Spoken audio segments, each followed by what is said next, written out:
Oh guys, ito yung ating uniform. Ito yung binili nating scrub.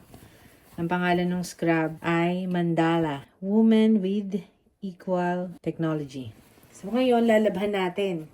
So sabi dun sa review, hindi daw to basta-basta nababasa pag napatakan ng tubig. Kapag kayo nagsishower ng patient. So try natin guys ha. Basain natin. Ayan o. Tumatalbog nga naman. Proven. So, pag kayo ay may patient na pinaliliguan, hindi na agad-agad mababasa yung inyong damit. Kagaya nung nagpapaligo ako, meron akong isang tela na binili. Pero, yun nga, pag nagpaligo ako ng patient, basa. Eh, kung tatlo yung patient mo, para ka naligo. Ngayon, ayan, nakita nyo naman, oh, binabasa ko. Ito yung ating mandala. Ayan.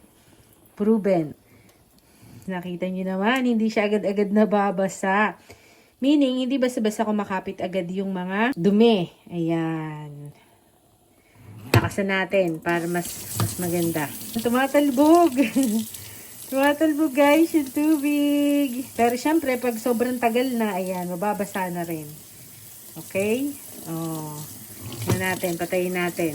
Pak.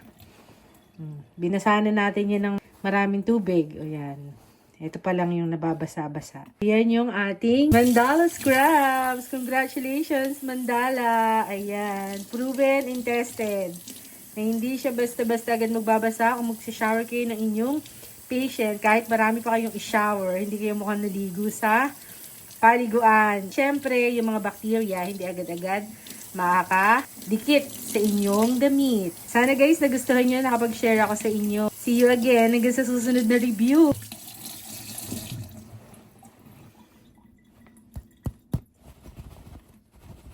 Thank you!